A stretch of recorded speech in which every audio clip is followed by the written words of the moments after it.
Hi friends, welcome to పెండమ్స్ kitchen. ఈరోజు వీడియోలో బ్రేక్ఫాస్ట్లోకి ఎలాంటి పప్పులు నానబెట్టకుండా అప్పటికప్పుడు దూది లాంటి దోశల్ని, అలాగే ఈ దోశల్లోకి కాంబినేషన్గా ఉల్లిపాయ టమోటా పచ్చడిని టేస్టీగా ఎలా ప్రిపేర్ చేసుకోవచ్చో ఈ వీడియోలో చూపించబోతున్నాను.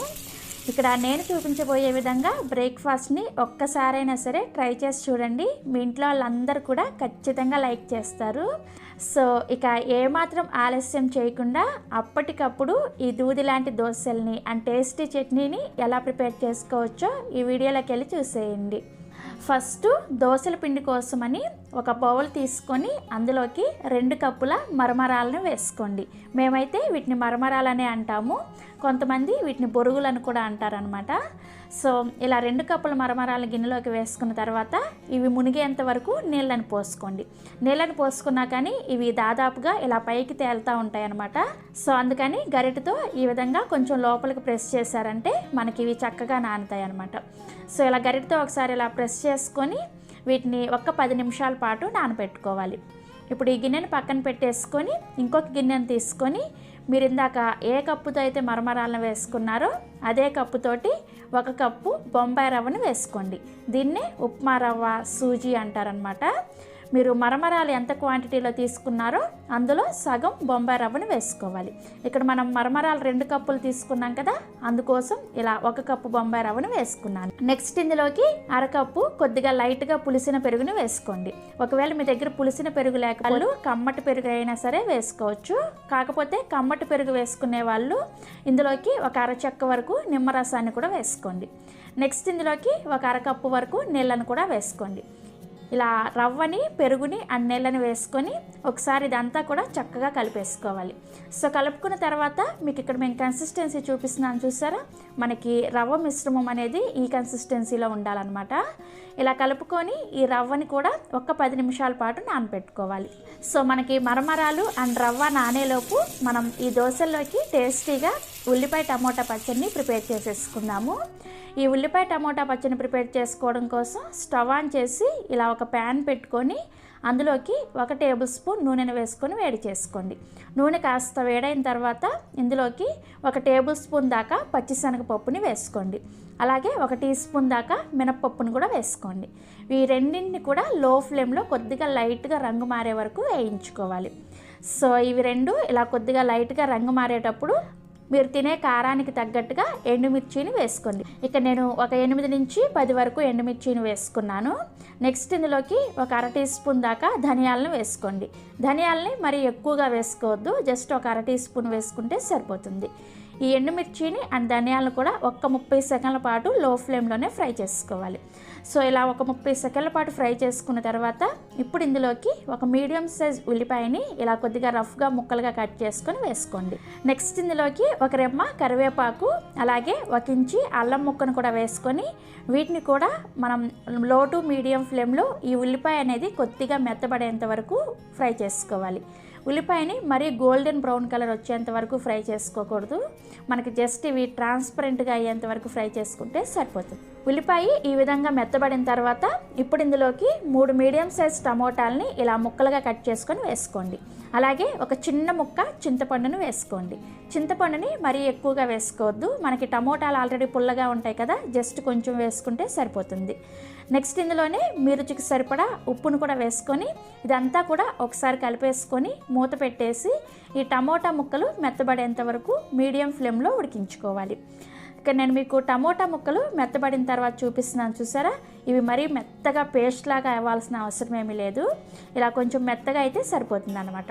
సో ఇలా మెత్తగా అయిన తర్వాత స్టవ్ ఆఫ్ చేసేసి ఈ మిశ్రమాన్ని పూర్తిగా చల్లారనివ్వాలి.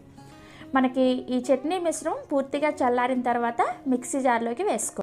ఇందులోనే ఒక 4 నుంచి 5 వరకు పొట్టు తీసిన వెల్లుల్లి రెబ్బల్ని వేసుకోండి. అలాగే ఒక 1/2 టీ స్పూన్ దాకా జీలకర్రను కూడా వేసుకొని ఈ చట్నీని మీకు ఎంత వీలైతే అంత మెత్తగా గ్రైండ్ చేసుకోవాలి.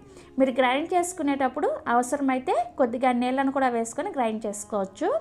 సో ఇక్కడ నేను మీకు గ్రైండ్ చేసిన తర్వాత చూపిస్తున్నాను చూసారా, ఇలా ఈ కన్సిస్టెన్సీలో మెత్తగా గ్రైండ్ చేసుకోవాలి. ఇలా గ్రైండ్ చేసుకున్న చట్నీని ఒక గిన్నెలోకి వేసుకోండి. ఇప్పుడు ఈ చట్నీకి తాలింపును పెట్టుకోవడం కోసం స్టవ్ ఆన్ చేసి ఇలా తాలింపు గిన్నెను పెట్టుకొని అందులోకి 1 టీ స్పూన్ నూనెను వేసుకొని వేడి చేసుకోండి. నూనె వేడైన తర్వాత 1/2 టీ స్పూన్ చొప్పున ఆవాలు, మినపగుళ్ళు, పచ్చిశనగపప్పు అండ్ జీలకర్రను వేసుకోండి. అలాగే ఒక ఎండుమిర్చిని కూడా ఇలా సగానికి తుంచుకొని వేసుకోండి. ఒక రెమ్మ కరివేపాకును కూడా వేసుకొని ఈ తాలింపుని లో ఫ్లేమ్లోనే ఫ్రై చేసుకోవాలి. సో మనకి తాలింపు ఇలా చక్కగా ఫ్రై అయిన తర్వాత మనం ముందుగా గ్రైండ్ చేసుకున్న చట్నీలో వేసుకొని కలుపుకున్నారంటే మీకు చాలా టేస్టీగా ఉండే ఉల్లిపాయ టమోటా పచ్చడి రెడీ అయిపోతుంది. ఈ పచ్చడి మనం ప్రిపేర్ చేసుకోపోయే దోశలోనే కాకుండా నార్మల్గా మీరు డైలీ తినే ఇడ్లీ, దోశ, ఉప్మా, వడ ఇలా ఎందులోకైనా ఏ బ్రేక్ఫాస్ట్లోకైనా కానీ చాలా టేస్టీగా ఉంటుంది. తప్పకుండా ట్రై చేసి చూడండి.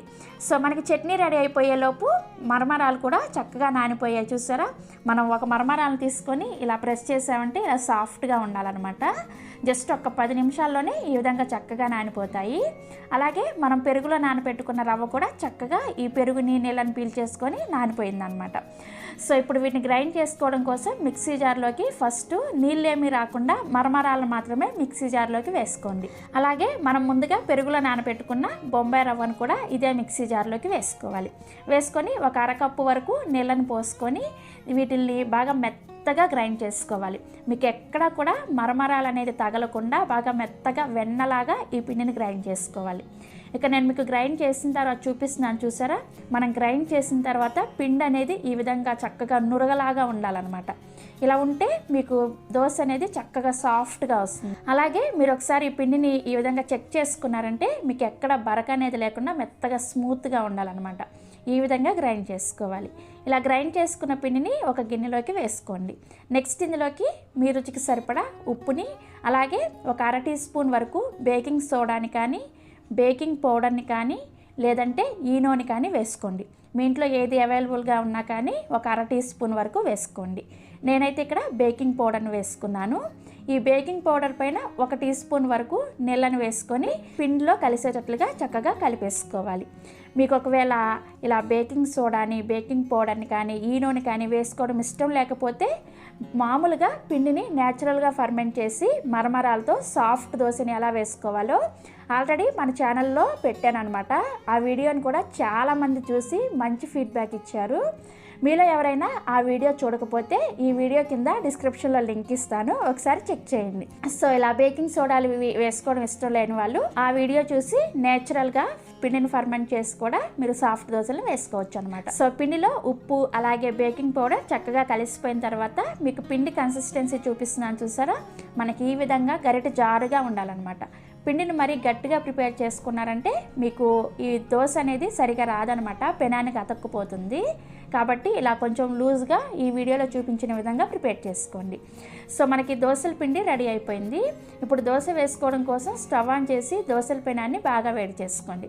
పెనం వేడైన తర్వాత మంటని లో ఫ్లేమ్లోకి పెట్టుకొని మాత్రమే మనం ప్రిపేర్ చేసుకున్న పిండిని ఇలా ఒక గరిటె వరకు వేసుకొని పలుచగా దోశలాగా స్ప్రెడ్ చేసుకోండి. మీరు మంటని హై ఫ్లేమ్లో పెట్టుకొని దోశ వేసుకున్నారంటే మీకు ఈ దోశల పిండి అంతా కూడా గరిటెకి చుట్టుకుపోతుంది అనమాట.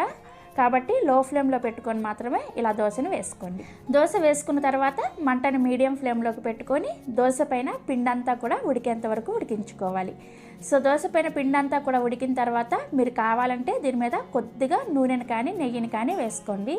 అసలు ఏమీ వేసుకోకపోయినా కానీ ఈ దోశలు చాలా చక్కగా వస్తాయి అన్నమాట.